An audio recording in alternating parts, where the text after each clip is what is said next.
That's okay.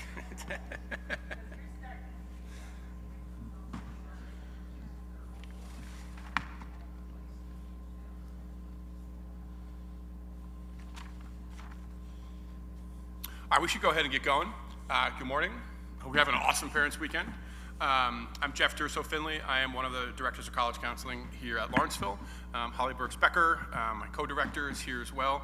And this actually won't be a particularly long discussion. We just wanted to give second and third form families an opportunity to hear a little bit about the college counseling process, when things are going to kick in, philosophy of our office, and to leave a good chunk of time to be able to answer any questions that are sort of floating underneath. And so we'll just go ahead and dive right in. So in terms of college counseling, what I put up on the screen is our mission statement.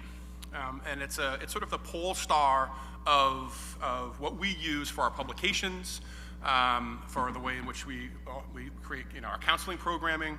And I'm not going to read it, but the pieces of the puzzle up there that I want you to focus in on are this notion that the college search is an extension of the education that students are receiving at Lawrenceville. It's really important for us as a department and as an office to be defined as an academic department. Okay? We're not a separate administrative arm. We're not starting from scratch with new skills or new dispositions. We're building upon the things that students are learning in their coursework. All right? And then the second piece that I always gravitate towards is this notion of the importance of commitment to responsible engagement within an academic community.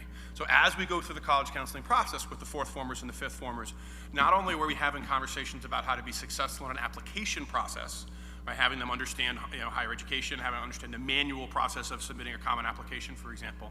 But we want them to understand how higher education works, how colleges and universities operate, the sort of the wonderful organic nature of a college, and how they can be just as impactful in that experience as they were at Lawrenceville. Right? And so for underformers, they're trying to figure out what is their role here. Like, when am I going to start to figure out, am I a leader, or where are my academic inclinations? They're not quite there yet. But when they get to us, those are the kinds of discussions that are going to take place because we want that sort of dualistic aspect of their college experience. Now, when I was talking about the building upon the academic skills, these are some of the examples. So these kinds of things, communication, their Harkness skills, doing applied research and primary research, understanding bias and detecting bias, analyzing sources, good critical and expository writing. These are all of the things that are taking place in the classroom right now. They're taking place in ICAPS, they're taking place in humanities, they're going to take place in U.S. history, it's going to take place in honor statistics. These are all of the skills. When I was referencing the notion of building upon the education that students are receiving at Lawrenceville, we are then going to take and transpose onto the college process. So when they do come to us in the middle of the fourth form year, it's not a separate experience. Right? The things that they need to use and to utilize and to implement, they have those skills. They've been building those skills for 2.5 years. And so then we're just taking what's already in their toolbox and applying it to a new direction. It gives them incredible confidence, and it allows them to move through what can be a sort of confusing process, both developmentally and intellectually, in ways that have real strength. And gives them the opportunity to really take control of it and to be the agent of their own process, which is great. So these are the things academically that we're building upon. Second, obviously, we're talking about adolescence. All right, so there's the developmental stages as they move through second form, third form, fourth form. Many of which, as underformers, they're not quite there yet. All right, they don't have a really deep understanding of themselves as a learner when they're 13 or 14 years old. All right, their ability to be self-reflective and be introspective, things that are really necessary for a good college search, are still under development. All right, they may not, if you think about things like the rules in lower versus the rules in upper, right? The ability to be independent, to be responsible, to manage a complex process. We're talking two different stages here, right? So these are the things that students are moving through as they come to us. And so for example, having a conversation with a student about what environment do you learn best? If you ask that to a second former, they may say, I don't know, my bedroom? That's probably where I learn best. Which is a different conversation than when you're talking to somebody who is a senior, thinking about whether it's an intense liberal arts curriculum, or they want a research university, or they want to move into a completely different environment in the UK. So again, it's a matter of moving into modes of thought that as underformers they're working through, and they're going to get there, but they're not quite there yet. And that's part and parcel to what we work with the kids. And actually, we have these same conversations with fourth form families, fifth form families, and we have directed conversations with the students about that. So when we pick them up in the fourth form spring, I will talk with my kids and say things like, okay, this notion of giving you the confidence to manage a complex process, we are working on this together. So when we sit down to do this project in the spring, or we're going to start to do your college list, and you get a little nervous, I'm going to turn around and say to you, this is an example of you learning to manage a complex process. All right, so what are you going to do here? And they're going to give us a plan, and then off we go. We even get them to self-identify a little bit, like self-analyze. Where are you on this continuum? Because we don't expect them to all arrive at our process with exactly the same skill set or developmental growth. So we really want them to understand how they can use these skills, where they come into play, and all with an eye for getting ready to actually be in college. So yes, we're saying it's not going to start until the middle of fourth form years, but the reality is that we're doing a lot of work behind the scenes to help get them ready, and to make sure that they are in fact progressing toward a time and a space when they actually have these tools and have the capacity to engage them.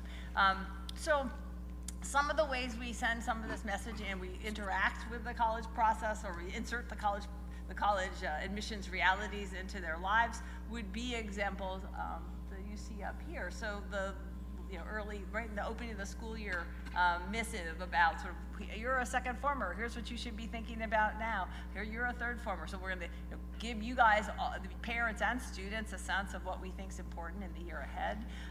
We definitely spend time helping our academic advisors think about what are some of the important questions. We help them with their scheduling questions as students are charting a path through. So we're educating the people who are actually on the ground working with the kids in the younger years. We at schedule, there's an odd thing for second form families or new third form families. There's a Lawrenceville tradition called scheduling day, when the kids scurry around and get all their questions answered as they're putting their schedule proposal together. We have a whole room in Irwin where we just sit, the college counselors sit and answer questions that are specific to the college. What's the impact on college if I decide to double up on history in my senior year? Like weird things, things come up, kids have questions. We're available to answer these questions for sure.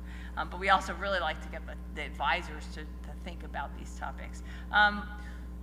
We run a lot of programming on Parents' Weekends, especially winter gathering, and want to be out there to be a resource for families. The second day of our winter gathering program is actually open to third form families and second form families.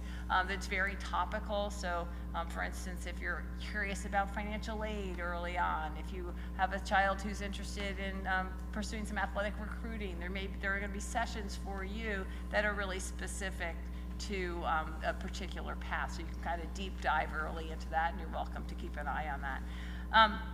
We also do some other programming, and the pandemic taught us that we could do some that just through Zoom in the middle of the year if we have a topic that's hot. Like this past year, there was a lot of concern around the effect of the pandemic on college admissions.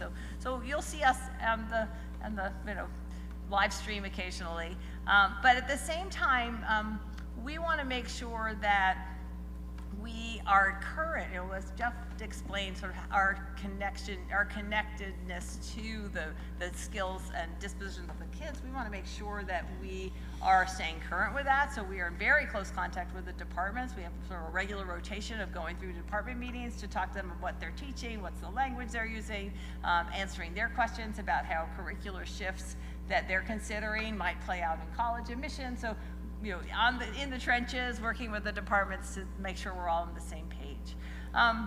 We are, you don't know too much about our office perhaps, but there are 6 college counselors. We've all come from college admissions, former lives as professionals in college admissions world, reading applications, working hard to advocate for students, building a class, helping understand some of the implications of all the different particulars of as our college shaped an incoming class. So we have we have sort of real experience in the trenches of the college admissions world, but now we're here because we actually like working with students and being educators instead of sort of dealing with paper.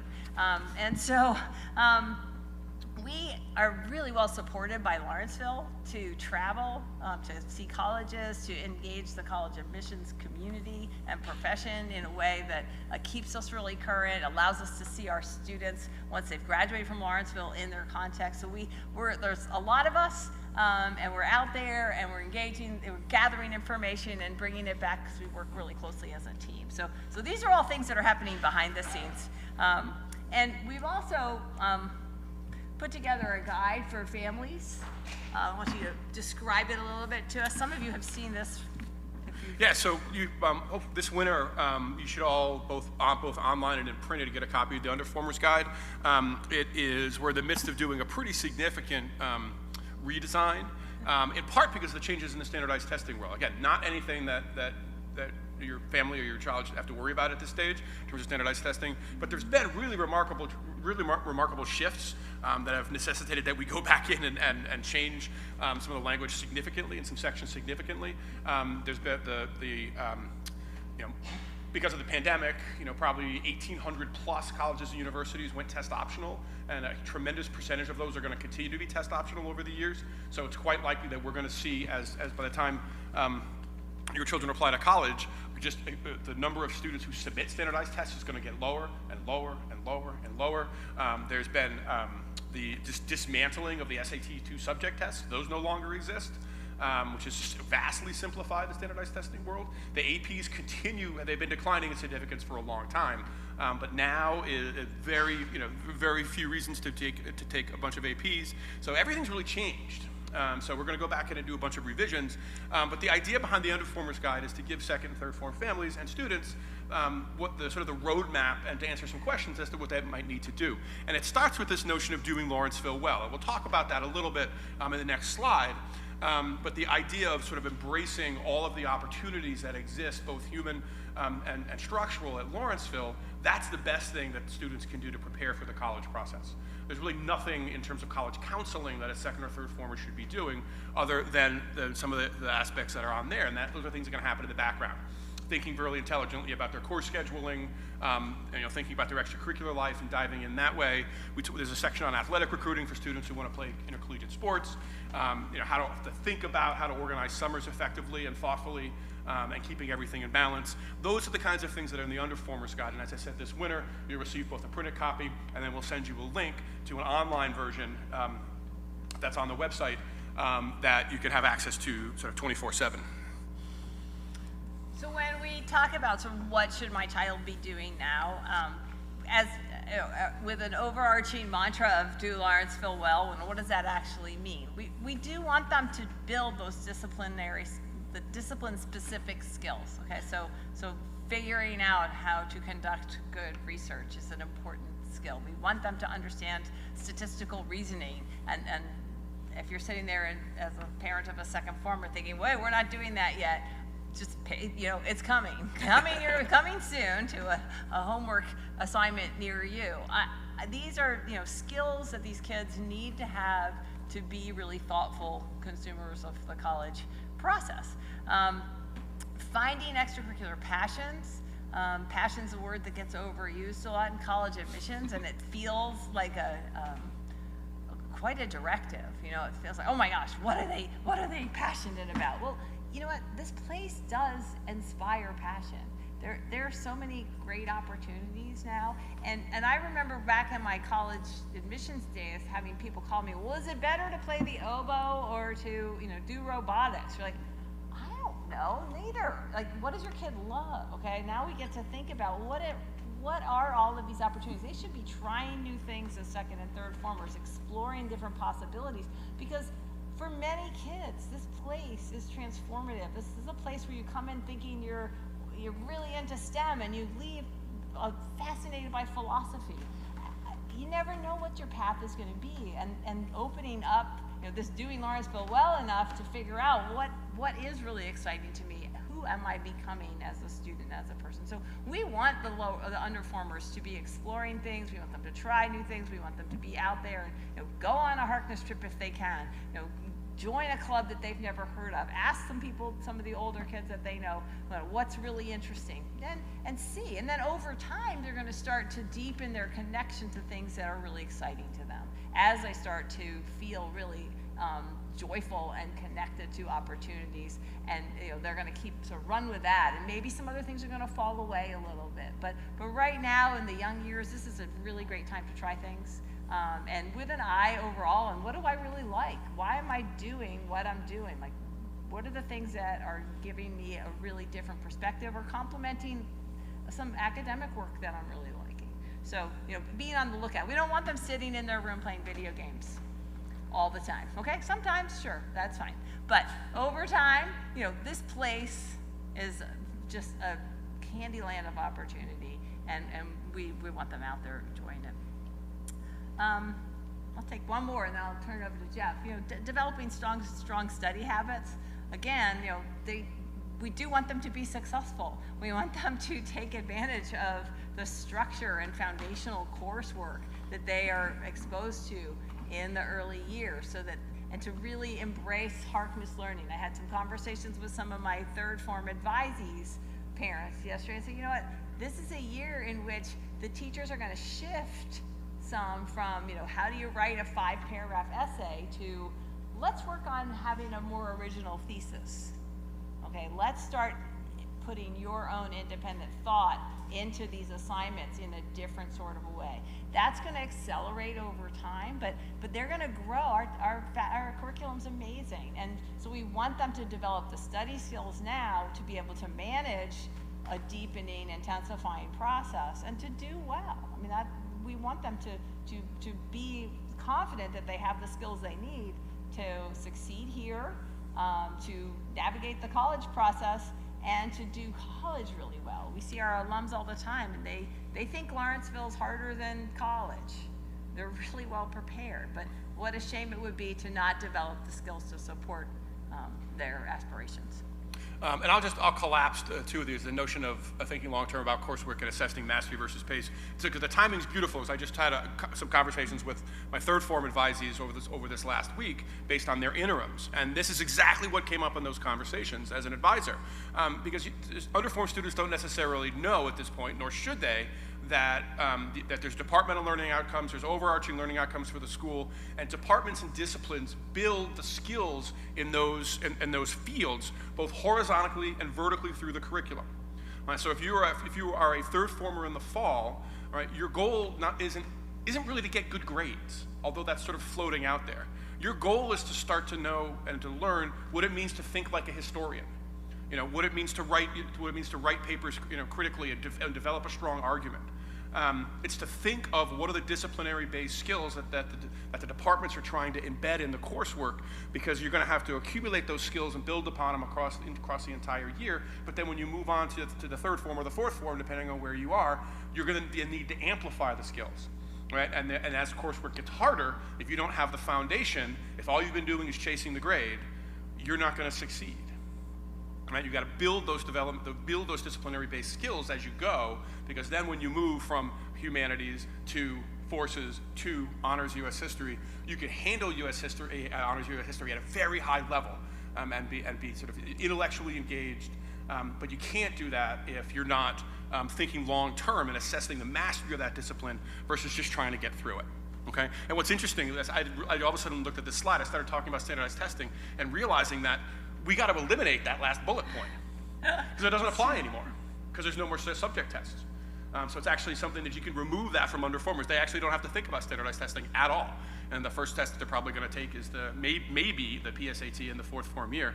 And we're even watching that number decline. It's not going to surprise me if in 5 years, under 50% of our kids will take the PSAT just because there's no reason to take it. Yeah. One thing that we skipped over on that bullet point, my fault. finding mentors and valued faculty. And again, one of the really treasures of this place is the faculty. And we do have so many opportunities to work with kids as individuals, to get to know kids fully and well. So teachers that they're experiencing, in class with right now can be career mentors for them. Okay, and encouraging kids to stick around after class, to go to consult, to talk to the people on their duty team.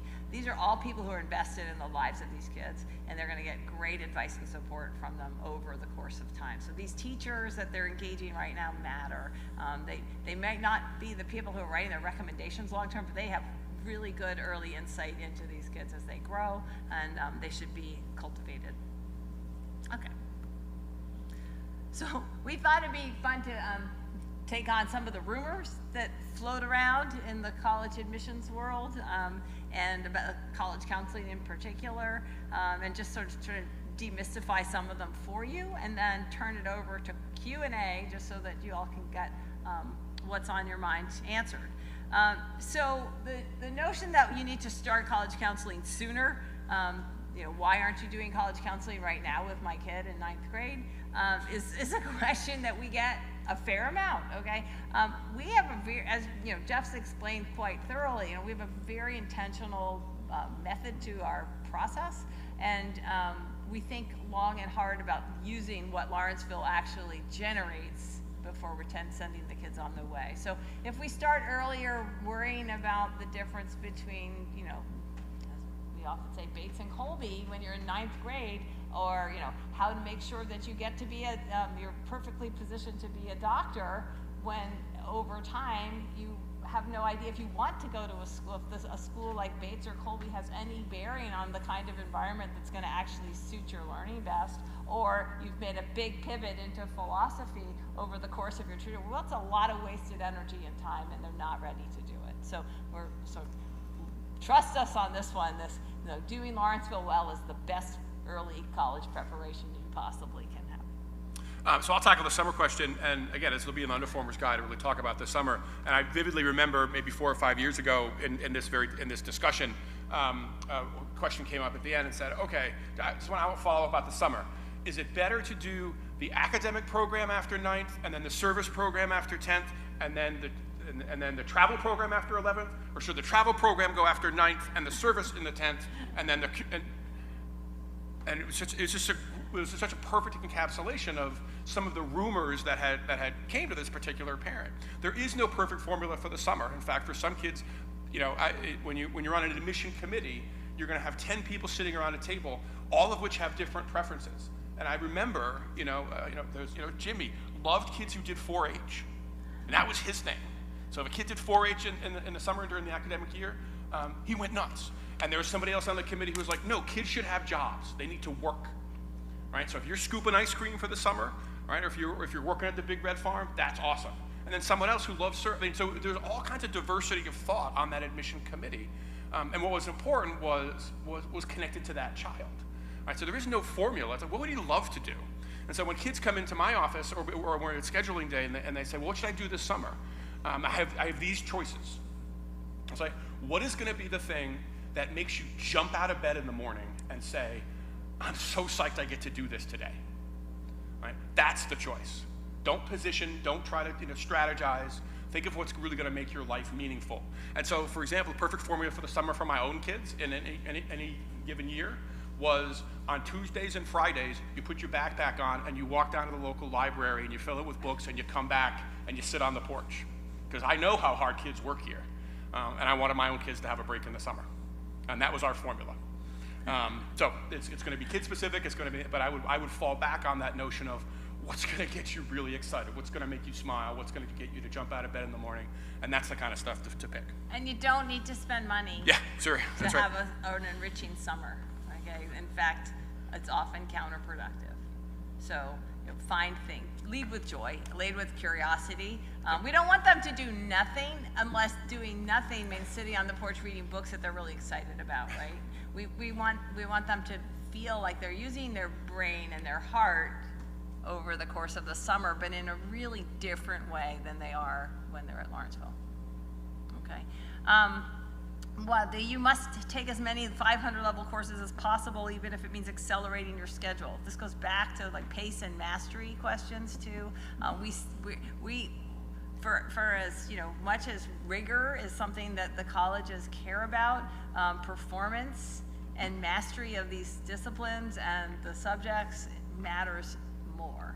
Okay, so we want kids to challenge themselves. We want them to effectively push along to see when they're ready to take on more challenge, when they're excited about taking on more challenge, that they push themselves. We don't want them to be like passive about it, but we do not want them. We see so many kids who are ill-served by scrambling to try to get ahead and do something and take up more 500 level courses, do 500 level classes in everything, and then all of a sudden they're just burnt out and they can't do any of that well.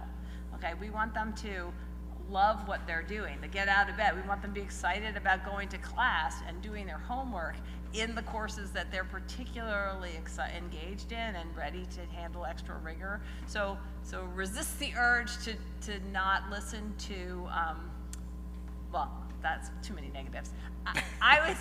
We get the teachers around scheduling day and over the course, the teachers in recursive, in subjects that build over time, math, Spanish, history teachers, everybody, you're in the classes with people who are teaching you, who understand your approach. Those are the people who should be helping your kids figure out what's next.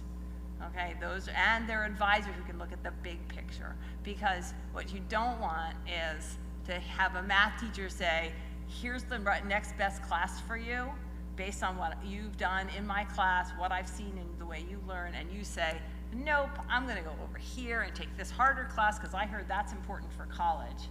And all of a sudden you're positioning your kid to disregard really good advice and accelerate to a point where you may blow up their ability to master the subject. So to be careful about that. They get a lot of good advice. We're happy to put it together as a puzzle, and it needs to be, that advisor also needs to make sure that it's sustainable, because there are some kids here who are perfectly well suited to accelerating their coursework and intensifying their coursework in all of the different core subjects, but is that in their best interest? Are they going to be able to thrive when they're spread that thinly? So let's be careful about it and not get sucked into that rumor. So depending on some of the conversations or your peer group, or it happens all the time that some families feel pressure to start standardized testing. Let's say my neighbor, my cousin, they felt like they needed to take the SAT in August before the fourth form year. Absolutely unnecessary. There's just no reason to do it. In fact, I would argue that the perfect model is for standardized testing is, if you want to take the PSAT as a fourth former, go for it. Don't feel compelled to do it. We've got a great test prep company that we work with that's very educationally sound. They'll give you a practice test in January of the fourth form year, and then pick off your first SAT at some point in the spring of your fourth form year. I've had 4 kids go through Lawrenceville. All of them did not take their first SAT until the spring of their fourth form year, and they did just fine. There's just no reason to accelerate it. Enjoy high school, enjoy Lawrenceville. You don't need to take tests faster. You're not going to do better if you do it earlier. And in fact, the fourth form curriculum really helps you. It is almost de facto test prep, because the math that you're doing, the close reading that you're doing in history, the writing that you're doing, the data analysis, the statistical inference, all the stuff that's taking place in your classes, that's going to help you get there. So when you turn around and try to take it in March or May or June, you're going to do just fine, and then perhaps you may take it a second time in August or October and be done. Right? And it's that straightforward. So no reason to rush. Doesn't help. It just stresses kids out. Okay, we've talked a little bit about extracurriculars, but just to reiterate, myth number 1 is you have to join 1 million different clubs. Okay, no, don't spread yourself too thin. There are 1 million different clubs here. 210 or something like that. Something hideous. Yeah, but you know what? There's so many opportunities. It's better to engage some of them well than to try to just be in every different club and not really dig in. So they don't have to pick their firm path through Lawrenceville's extracurriculars right out of the gates, but trying a few new things and then letting some that aren't so interesting go and picking something else, great idea. Deepening a connection to something. Really, if you're like the kid who's particularly artistically motivated, to be able to say, oh, well, maybe I should try to do something connected to GCAD because they're doing cool things. But then again, wait, robotics sounds like they're really designing some really interesting things. There's an art and STEM kind of interface there. Explore, join some things, but don't feel the need to have 100 different clubs. And the second myth up there is some activities are greater than others. No, there's not. There's no requirement. There's not a checklist of, well, these are the clubs that really matter. Okay, the things that that's a small caveat to that. There was a time when Lawrenceville had a meat club. I was just thinking about that. Okay, that one, there were plenty of clubs that were more important than the meat club. I think it was just a bunch of boys who were like, we want to eat meat. And you're like, okay, that's nice. Yeah, it wasn't about making friendships. It was about meeting people. It was about eating meat. Yeah. So we can put a little bit of a lens of scrutiny on some of the clubs, but most of them are really substantive, and kids can start to figure out, like, how do I follow my interests? How do I find extensions of opportunities to build things that are exciting to me? Okay. I think we can turn it over to questions. Be emboldened by the Harkness world that we live in, and let us know what's on your mind. Yes? Yeah, I was curious, because I know you were also on the other side building a class. What did the role of Lawrenceville students play for you, and what did that mean when you were around the table? What was the reputation in admission? Yeah, so for the folks that are on the live stream, the question was about sort of the role that being at Lawrenceville might play in an admission committee, and how does that play out when an application is read. So the answer really is in substantive and sort of comprehensive ways, but not on the surface. So the Lawrenceville has an effect for a lot of the things that Holly was referencing. Because if you found really good mentors, like the depth of the recommendations, for example, that come out in an application from a Lawrenceville student, and the specificity about habits of mind, those only come from knowing students really well, right? The ability, I hope some of you were able to see, to see the musical, right? The ability to really take a theater arts, career, and have the depth of experience. And to be able to speak articulately about that in an application, that only comes from the resources that exist at a place like Lawrenceville. And there's a lot of great secondary schools, but those are the kinds of things that those schools have. So in terms of the habits of mind, in terms of the ability to write really effectively and communicate really effectively, to take the Harkness skills and walk into an interview environment or to a college fair and really engage with somebody at a high level, that's where Lawrenceville plays out, in the really substantive, interactive and demonstrable skills versus seeing Lawrenceville on the title of an application. Now there may be an expectation that students may have those skills when they see the word Lawrenceville, but when I was an admission officer, when they would talk about the role of the impact of a school's reputation, one of the things that I would always say as an admission officer was it's all about school context. What are you doing with the opportunities that are presented to you? And in some ways, I would get more excited about a kid in a rural school that's got 25 kids who are graduating and only 5 are going to go on to 4-year colleges, and that kid is rocking that place. That's the mayor of that high school, right? That's a really exciting thing as an admission officer. And on the flip side, as an admission officer, I would get some really terrible applications from some of the best schools in the country because the kid just didn't do anything and just never engaged. So there's a huge role that Lawrenceville plays, but students really need to take advantage of those resources. If they do Lawrenceville well, it plays out in the application beautifully. We see it in all the factors, and that's really where it makes the most difference. The only thing else I'd add to it is we have an office full of former college admissions people, and with one exception, we all read Lawrenceville. And we're attracted to this place because of the quality of the kind of kids and experience, and it was a mesmerizing slate of kids and opportunities that we're not robots. I always sort of come back to this. It's like Lawrenceville's not cranking out big red robots. We got this like really cool, interesting collection of kids who have found very interesting paths through their high school years and have had these amazing opportunities, and it's really compelling to work at a place like that. So we all experienced it reading that, and it was a sort of job magnet for us. And I think not everybody wants to shift sides of the desk, but I do think they understand what's going on here and how in so many ways it operates a lot like a small liberal arts college. It's that kind of opportunity that the students have, and things like interdisciplinary work and the Harkness methodology is really compelling to them. They understand the impact that our kids can have in their college community. So it's an interesting question. Anybody else? Yeah. So I think this is probably more nuts and bolts than you want to get into with underperformers, but we're our public school, most of the kids get college counselors in 7th or 8th grade, and they do that so that they have someone to help them, come up with a good topic for their essay, and have someone tell them to go back and rewrite. Is that something that Lawrenceville does, or that the counselors will do with the students in terms of, helping them ensure that they're presenting their best work? In terms of the application construction? Yes. Yeah, again, for the live stream folks, the question was around, is there a role for the college counselors when the students enter the application process to help with those pieces of the puzzle? Absolutely. Yeah, there's no question about it. So whether it's helping them, either before getting to that stage, helping them pick an effective and thoughtful course load, making sure we're keeping the balance of rigor and interest and where they might want to go, that's part of our process.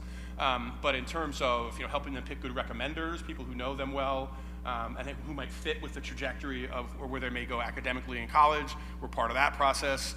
Supplementary questions will help them sort of organize their thoughts as they're starting to pick programs of study or disciplines they might want to pursue, whether it's the main Common App essay and just how they're presenting themselves and sort of allowing that kind of intellectual vitality to get across. And it could be different modes, the way in which you would write for a common application at a liberal arts college and the way in which you would write for a UCAS application for a UK college. Those are different processes, and so we can help them kind of target that. So all that becomes part of it once we get there. So there were absolutely, and I mean, it's their choice, honestly, if they want that help, but probably 98% of the students will say, hey, can you look at my essay, or let's talk about this. And again, we have literally read thousands upon thousands of essays. So it can really help kids present their best self in the application. There's no question about it. Yeah. I guess related to that. Yep. So our current Lawrenceville kid is the youngest, and our older two were at home during this process where we were actively involved in the process. So what I'm experiencing is that our current kid is a lot more independent. And It's interesting. what role does the parents play in this process of awarding of a Lawrenceville student? Ooh, how much time do you have? All right, I'll let you go first, and then I'll tell you what I think. Okay.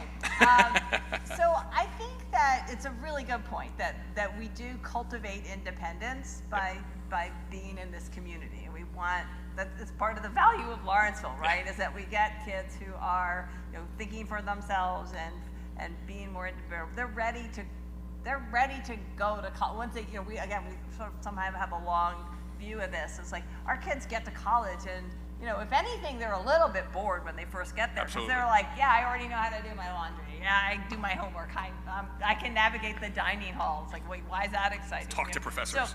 So, yeah, I know how to talk to professors. So that cultivated independence is a lovely thing. I would say this process is, we want the kids to drive it, but we also are fully cognizant that parents have a role. We have a role. Like they need a support structure to navigate it and to be thoughtful. But we really put the kid in the driver's seat and say, you've got to network. I would say the parent role is particularly interesting with the boarding schools. We're here, right? We're on the ground, and we are working with them on a regular basis. One of the things I know we all do at the end of pretty much every meeting is like, okay, well, this was a really interesting conversation. Maybe it'd be a really good idea if in the next 10 days or so, call home, talk it out, tell your parents what you're thinking. Let's, see, let's communicate. Let's communicate as an adult to adults that matter in your lives. So we talk to parents, kids talk to parents. Sometimes we all meet together and talk to each other. But we we want to include parents as in an advisory role, in a support role, because there's a lot to process, right? There's definitely a role for people in the back seat of the car, and so we just try to help kids take on the ownership of the process and the responsibility. We're trying to like move past the enfeebling part of parenting and micromanaging, right? And sometimes we'll say to them, look, and I did this with my kids when they were applying to college. You know, the SAT puts on big old late fees if you register late, right? So, you know, my kid, I'm like, look, you know, sign up for your SATs. We ask, or even though they were day students, I'm like, oh, that's your gig. That's not my gig. I'll give you the credit card when you have to sign up. But, you know, that's your responsibility. Well, of course, you know, the first one's like, oh, Mom, I have to pay the late fee. You're like, oh, no, you're paying the late fee. I'm not paying the late fee. I know that you had the information you need to do it because, you know, fast forward to college, if you're late to register for your classes, you get to the bottom of the back of the line. You're going to not get the classes you want because you didn't adhere to the deadline. So we have chances in here to put some adult behaviors into their world, and we like to capitalize on them, and sometimes that involves some parenting to sort of back off or stay on top, but we definitely communicate. What do you have to add? No, that's good. I don't think we've answered that question at the same time before. It's interesting. So I would just frame it slightly, almost identical, frame it slightly differently. The role is sort of as needed. The role of the parent is sort of to be there as needed with the caveat, and the caveat is part of the conversations that I have with my counselees are that, you know, you're independent, but independent means you seek help. You have conversations, you communicate. Being independent doesn't mean you're just sort of running off and just making decisions blindly without accumulating good pieces of information. It doesn't mean that you lock your parents out or me out of the process. Right? Being independent means you communicate and you think and you weigh evidence and you talk. So I want my counselees to be able to say, hey, Mom and Dad, I'm really having a hard time with this decision. Can you tell me what you think? But that student's gonna make the choice in the end, right? Or boy, I really feel like I need to visit some colleges this spring or this summer because I'm having a hard time with the online research. Can you help me with that? Right? I don't know how to put these two things together. Like that, though, that's great. So I think, but being like, again, as Holly mentioned, like super micromanaging or being really in front delays their ability to develop those skills on their own. That's really what it comes down to, as she referenced. So I'll have parents that I talk to twice over the course of our entire experience, and they'll get my emails. They know what's happening, but I might never talk to them because I know that the student is keeping them in the loop. So they know that the kid knows what they're doing. And if that confidence if you get to the end of the college process and you feel like, wow, my child really figured this out and did it on their own in a thoughtful, independent, mature way, you're excited. It worked. And so that's really what we're kind of working for. And it's not your fault when they have a bad day at college. Yeah. It's like you don't want to force your hands so much that they end up somewhere where they're not invested. All right. Well, we know we've got to get everybody on to their next responsibility, but we'll stick around for a few minutes to answer any questions that are much more specific. But have an awesome remainder of Parents Weekend, and we'll see you in a couple of years.